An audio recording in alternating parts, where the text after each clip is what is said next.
উফ, এইবার এমন একটা দাও মারবো না যে কৃষ্ণচন্দ্র কেঁদে কুল পাবে না। কিন্তু সেটা একমাত্র সফল হবে যদি নগরের মন্ত্রী আমাদের পাশে থাকে। আরে ও তো মোহর ছাড়া আর কিছুই চেনে না।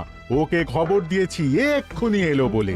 রাজামশাই, কৃষ্ণনগরের মন্ত্রী এসেছেন। ওকে ভেতরে পাঠিয়ে দাও। প্রণাম খাম্বাজরাজ। এ কি রানীমা, আপনি? আমি তোমাদের কৃষ্ণনগরের রানীমা নই, আমার নাম ললনা। আমি হরেক রকমের গলায় কথা বলতে পারি। এটা আমার আসল গলা। ওরে বাবা রে বাবা রে বাবা, আপনি তো প্রতিভার জলজ্যান্ত রূপ। একে আপনি কোথা থেকে পেলেন খাম্বাজরাজ? বেশ কিছুদিন আগে একটা যাত্রা দেখতে গিয়ে ললনার সাথে পরিচয় হয়। ওর ব্যাপারে সবকিছু জানার পরে আমার মাথায় একটা বুদ্ধি খেলে যায়। তাই আপনি আমাকে ডেকে পাঠিয়েছেন, তাই তো? একদম তাই। আমার একটা পরিকল্পনা আছে।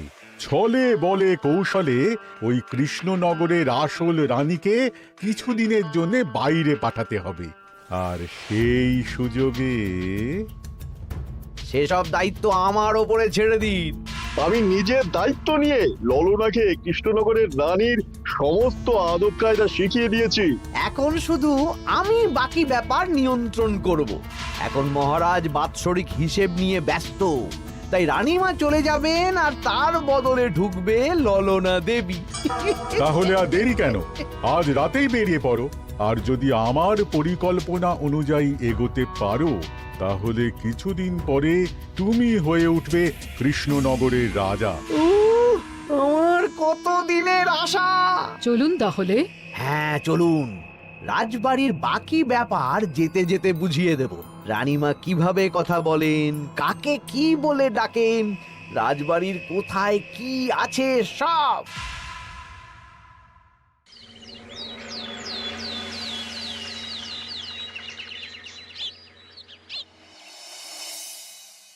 কি গো গিন্নি, জ্বরটা নেমেছে? এই জ্বরটা কমেছে, কিন্তু শরীরটা খুব দুর্বল গো। তুমি পারলে ভাতটা রান্না করে রাজবাড়ি যাও, আমি বেলার দিকে এই কিছু একটা তরকারি করব। না না গিন্নি, তোমাকে এই শরীরে রান্না করতে হবে না। আমি তরকারির সবজি কুটে রাখছি। হ্যাঁ, ওই পুটির মাকে বলে রাখবো, ও এসে রান্না করে দেবে। তাহলে তো ভালোই হয়। জ্বরে একেবারে শরীরটা দুর্বল করে দিয়েছে গো। হ্যাঁ, তুমি বিশ্রাম নাও গিন্নি, আমি রান্নাঘরে যাই। কি গোপাল আজকে এখনো এলো না? ও কোনোদিন সময় এসেছে মহারাজ? ওকে তাড়িয়ে আপনি একটা কাককে রাজসভায় রাখলেও সে সময়ে আসবে। আসলে গোপালের গিন্নির খুব জ্বর, আমি দেখে এসেছি। তাই হয়তো ওর গিন্নির সেবা শুশ্রূষা করতে গিয়ে গোপালের দেরি হচ্ছে। তোমাকে আর গোপালের হয়ে কাসুন্দি গাইতে হবে না। এই তোমরা থামো তো। একটু দেরি হয়ে গেল মহারাজ। আসলে গিন্নির খুব জ্বর, তাই কিছুটা রান্না করে এলাম। আচ্ছা আচ্ছা আচ্ছা, তা এখন তোমার গিন্নির শরীর কেমন আছে?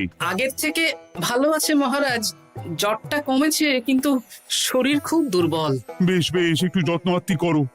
যাই হোক, আজকে সারা বছরের খরচের হিসেব আর আগামী অর্থনৈতিক বছরের প্রকল্প নিয়ে আলোচনা হবে। আলোচনা শুরু করা হোক।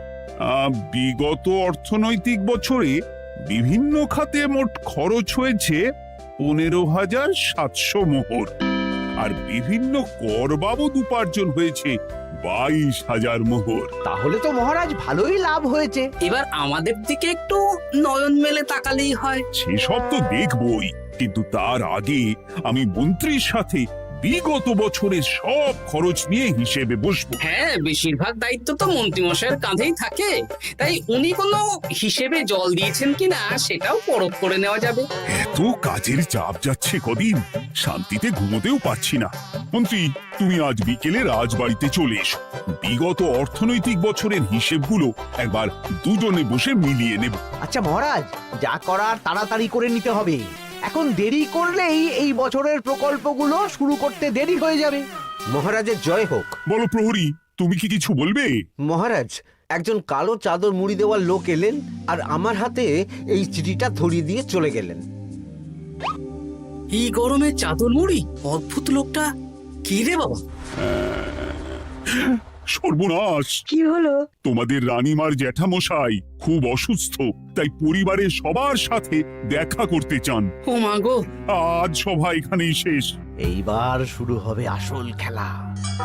কি বলছেন মহারাজ? হ্যাঁ রানী, আমাকে এক্ষুনি জ্যাঠামশাইয়ের কাছে যাওয়ার বন্দোবস্ত করে দিন মহারাজ। কিন্তু রানী, তোমার জ্যাঠামশাইয়ের বাড়ি কৃষ্ণনগর থেকে ঘোড়ার গাড়িতে গেলেও তো 1.5 দিন সময় লেগে যাবে। এদিকে আমার এত কাজের চাপ। আপনি বরং কয়েকদিন পরে আসুন, আমাকে এক্ষুনি যেতে হবে মহারাজ। বেশ বেশ, আমি তোমার যাওয়ার ব্যবস্থা করছি। সাবধানে যেও রানী, আমি 2-3 দিনের মধ্যেই আসছি।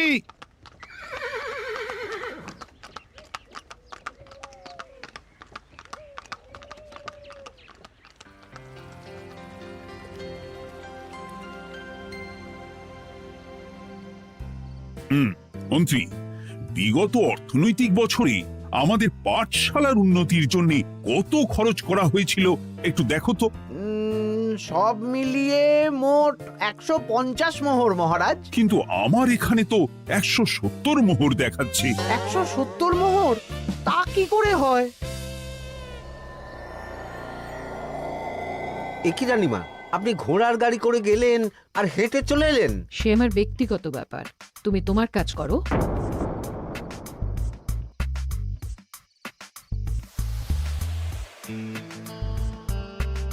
এ কি রানী, তুমি চলে এলে? আমার শরীরটা খুব একটা ভালো লাগছে না মহারাজ, পেটটা কামড়াচ্ছে, তাই সহিসকে বললাম ঘোড়ার গাড়ি নিয়ে জ্যাঠামশাইকে দেখে আসতে, আর আমি বাড়ি চলে এলাম। ও, সহিস এসে খবর দেবে, তারপর আমি আর আপনি দুজনে একসাথে যাব।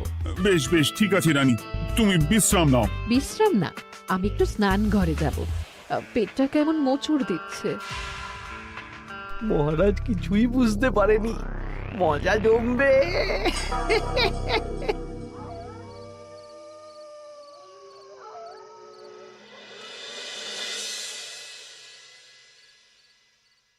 এ কি রানী, তুমি তোমার সব গয়না গাটি বের করছো কেন? আমার আর এই পুরনো নকশার গয়না পছন্দ নয় মহারাজ, ভাবছি কালকে সকালবেলা এই গয়নাগুলো শ্যাকরাকে দিয়ে শহুরে নকশায় নতুন গয়না বানাবো। কিন্তু এগুলো তো তোমার সবই পছন্দের গয়না। কিন্তু মহারাজ, আমি ভেবে দেখলাম এই গয়নাগুলো সবই বড্ড ভারী গয়না, আমি শহুরে আধুনিক নকশার হালকা গয়না পরবো। এমনিতে জ্যাঠামশাইয়ের শরীরটা ভালো নেই, মনটাও ভালো নেই, ও, পেটটা কেমন মোচড় দিচ্ছে, আমি আরেকবার স্নান ঘরে যাব।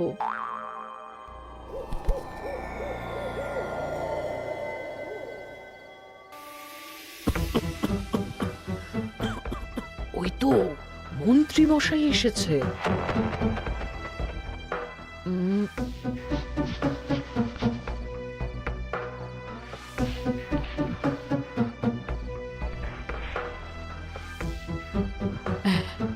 এই রাজ্যে গোপাল আমার শত্রু, কালকে থেকে গোপালকে খাটাবে।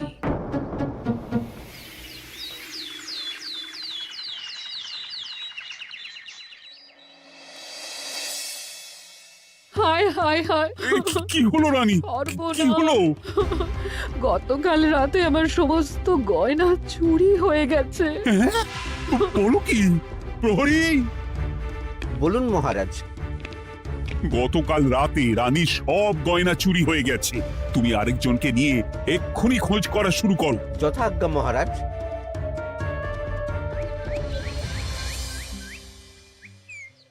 আমার সব গয়না চুরি হয়ে গেল, এবার আমি কি করব?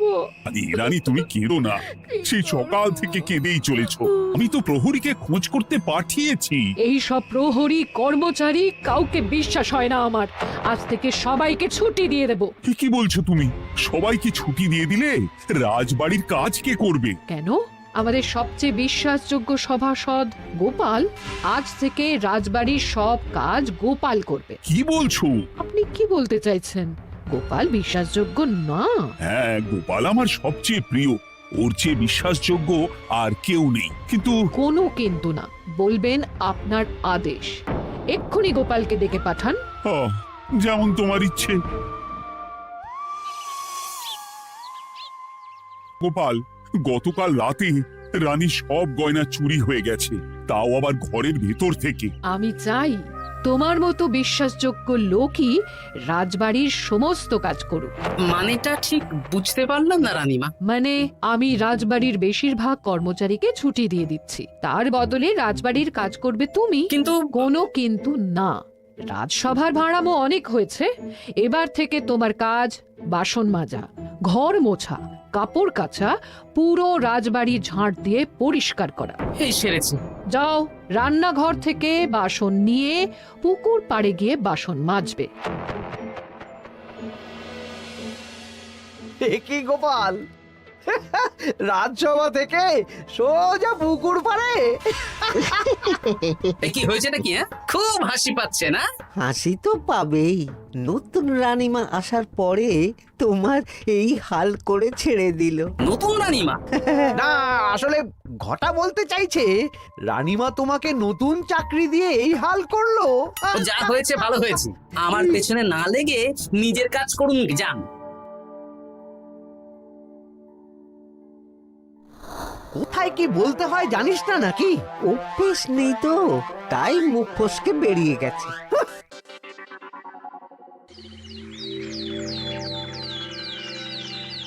রাজ্যে চোরের উপদ্রব বেড়ে গেছে, তাই আমরা কিভাবে চোরের উপদ্রব কমানো যায় সেই নিয়ে আজকে একটা আলোচনা করব। কিন্তু মহারাজ, রাজসভায় এখনো তো সবাই আসেনি। এই তো এসে গেছি। ওই রাজবাড়ির জামা কাপড় কাচ্ছিলাম। এ কি, গোপাল এখন রাজবাড়ির জামা কাপড় কাচে?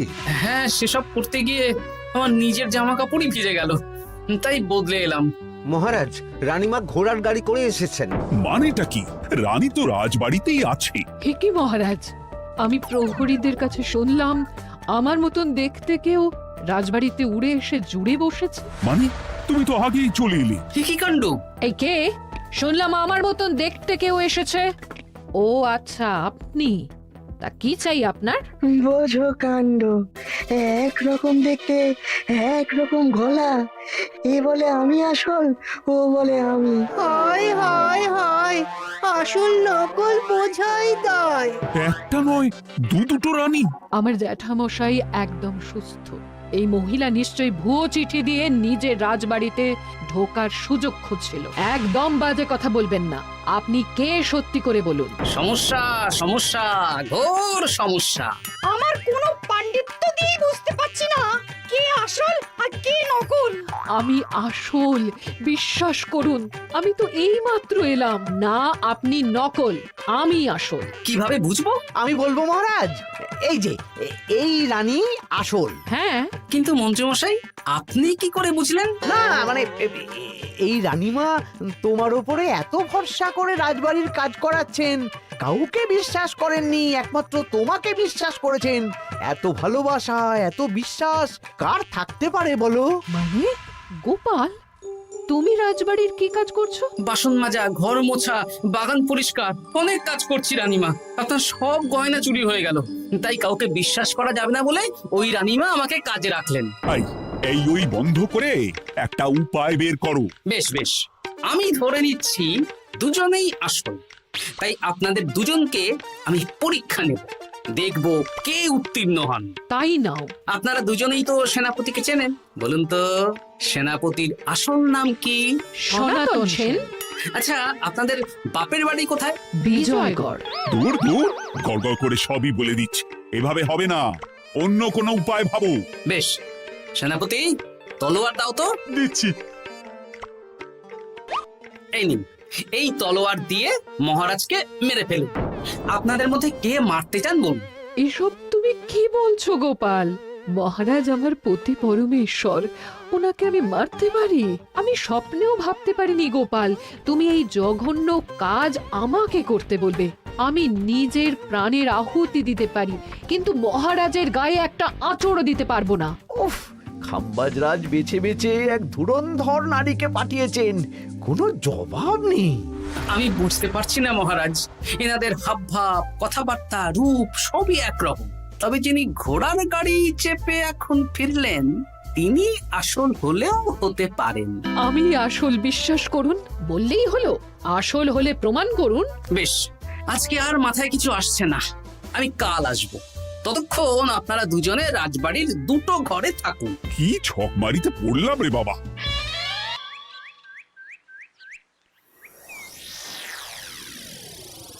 ললনা একদম তৈরি হয়ে এসেছে। দারুণ মজা হচ্ছে বলুন। এবার শুধু একবার আসল রানীকে সরিয়ে ললনা যদি রানী হয়ে যায়, তাহলে রানীর গয়নার মতন সব আমার হাতে চলে আসবে। তারপর কি হবে? তারপর ধীরে ধীরে মহারাজকেও কায়দা করে সরিয়ে দেব, আর খাম্বাজ রাজ আর আমি এই দুজনে মিলে এই রাজ্য চালাবো। কি বুদ্ধি আপনার মাথায়।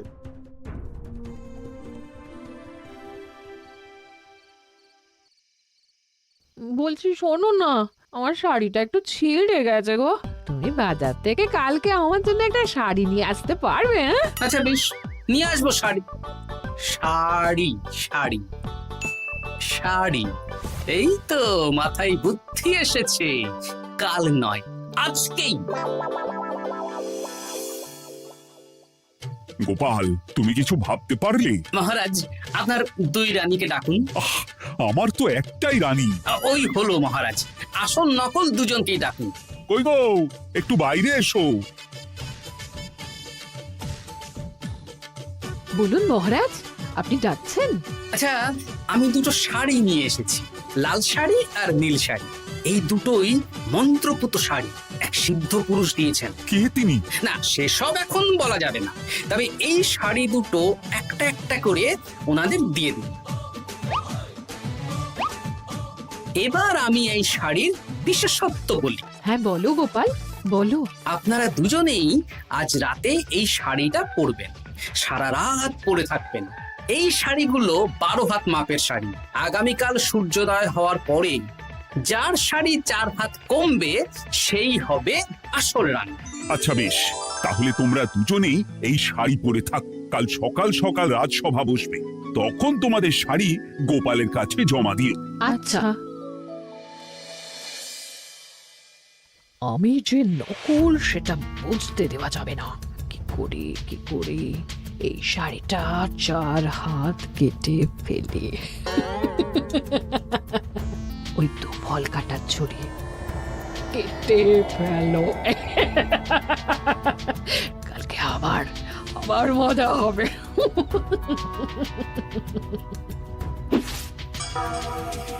হে ঠাকুর, রক্ষা করো ঠাকুর, আমার শাড়িটা যেন 4 হাত কমে যায়। ঠাকুর রক্ষা করো।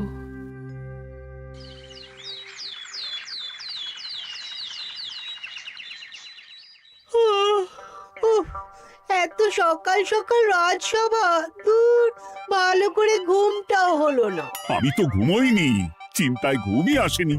কই গো, তোমরা এসো।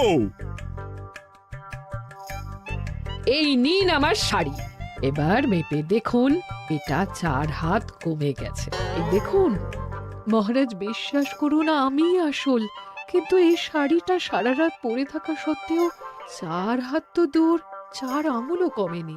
লাল শাড়িটাই ছোট মনে হচ্ছে। তাহলে তুমি আসল? উফ, বাবা, বাঁচা গেল। আয়, কে আছো?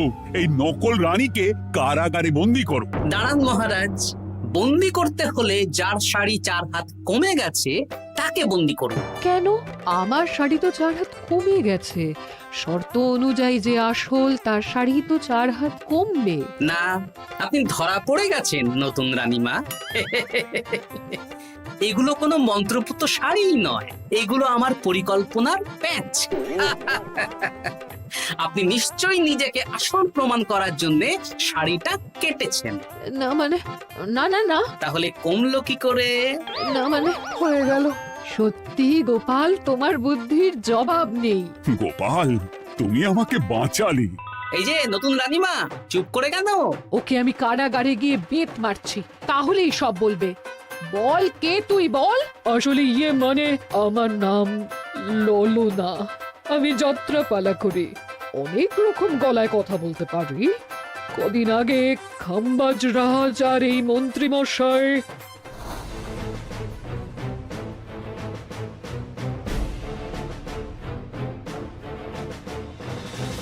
বাহ বাহ বাহ বাহ বাহ, এ তো দেখছি ললনার ছলনা। তা তার মানে রানীমার গয়না? ওগুলো তো সব মন্ত্রীকে দিয়েছি, জানলা দিয়ে কাপড়ে পেঁচিয়ে নামিয়ে দিয়েছি। মন্ত্রী, তোমাকে আমি শুলে চড়াবো। ভুল হয়ে গেছে মহারাজ, আমাকে ক্ষমা করুন। প্রাণে মারবেন না, সব গয়না ফেরত দিয়ে দেবো মহারাজ। তুমি শত্রু রাজ্যের প্ররোচনায় এত বড় ক্ষতি করতে চেয়েছিলে? ক্ষমা করুন মহারাজ, ক্ষমা করুন। সেনাপতি, মন্ত্রীকে 1000 বার বেত্রাঘাত করো। আর এই ললনার কি হবে? আমি অনেক দিন ধরে বাড়িতে একটা কাজ করার লোক খুঁজছি, ওনাকেই পাঠিয়ে দিন। আমার গিন্নি শুয়ে বসে থাকবে আর উনি খাটবেন। নয়, হ্যাঁ, ললনার ছলনা ফেস্তে গেল।